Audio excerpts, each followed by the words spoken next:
और खबरों की शुरुआत करेंगे यूपी से आ रही एक अफसोसनाक खबर के साथ। बहराइच में सड़क हादसा पेश आया, इसमें 7 अफराद हलाक हो गए हैं, 1 दर्जन अफराद जख्मी बताए गए हैं, 4 की हालत नाजुक बताई जा रही है। ये तमाम मुसाफिर अयोध्या दर्शन के लिए जा रहे थे। 2 गाड़ियों के दरमियान खौफनाक तसादुम के नतीजे में यह हादसा पेश आया। पुलिस मौके पर पहुंची और जख्मियों को अस्पताल मुंतकिल किया गया। ओवरटेकिंग के चक्कर में हुआ है ट्रैवलर और ट्रक के। वो आपस में दोनों आमने सामने भिड़ गए। काफ़ी स्पीड में ट्रैवलर भी थी और जिसमें 5 लोगों की मौत ऑन द स्पॉट हो गई और बाकी लोग घायल हुए हैं, जिसमें 2 लोग पता चल रहा है कि CSC पे भी ख़त्म हो गए हैं। तो गांव की सहायता और पुलिस की सहायता से गाड़ी को निकाला गया है, फिर डेड बॉडी को निकाला गया, फिर एम्बुलेंस आई, उसको लेके गई। यही बता सकते हैं कि एक कर्नाटक के बीदर डिस्ट्रिक्ट के कुछ लोग थे जो कहीं जा रहे थे दर्शन के लिए अयोध्या, जैसा बताया गया है। तो वहाँ पर दुर्घटना हुई जिसमें 7 लोगों की मृत्यु हुई है। शेष लोगों का यहाँ पर अस्पताल में लाया गया है, उनका समुचित इलाज कराया जा रहा है और हम लोग ये कोशिश कर रहे हैं कि जो घायल हैं उनको सेफली बचाया जा सके और उनका समुचित इलाज हो सके और बाकी हम लोग स्पोर्ट्स के लिए कर भी बता पाएंगे।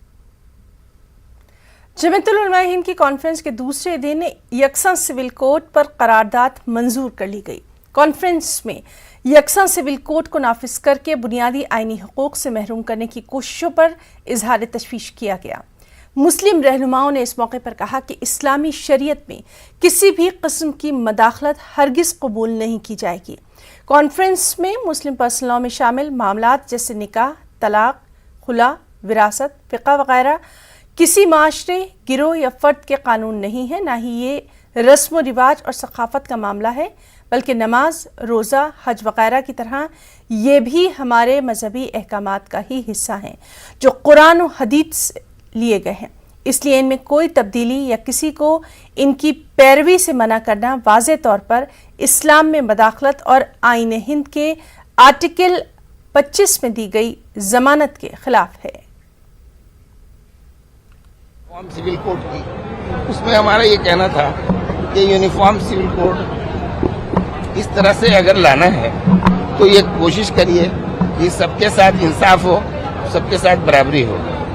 अगर ये बात आप हासिल कर सकते हैं तो आपको सबसे पहले ये करना होगा कि ये इंश्योर करना होगा कि किसी भी कम्युनिटी को टारगेट न किया जाए और किसी भी रिलीजियस फ्रीडम के ऊपर अंकुश न लगाया जाए। पहले एक व्यवस्था थी कि जिसमें अगर आप चाहें तो आप अपने मजहब के मुताबिक रहें, चाहें तो जो हमारा सिविल लॉ है उसके मुताबिक। ये एक व्यवस्था इस मुल्क में पिछले 75 साल से चल रही थी, अच्छी चल रही थी।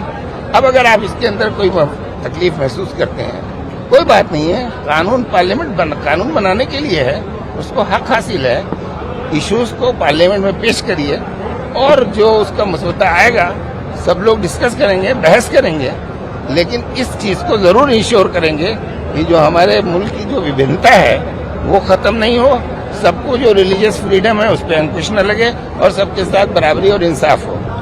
तीसरा जो मुद्दा था वो ज्ञान माफी के सिलसिले में था, उसमें हम लोग बार बार कल से क्लियर कर चुके हैं कि ये मुद्दा जो है ये 2 हिंदू वर्सेस मुस्लिम नहीं है। लाइव चल रहा है मेरा यार। और हमने बाबरी मस्जिद से जो कुछ सीखा है उसको सामने रखते हुए इस मुद्दे को सड़क पे ला करके दोनों कम्युनिटीज को उत्तेजित करके आपस में मत लड़ाइए, बल्कि ये जो अदालत का प्रोसेस है 2 तरीके से है विवाद को हल करने के। Through the legislation which is the prerogative of the parliament.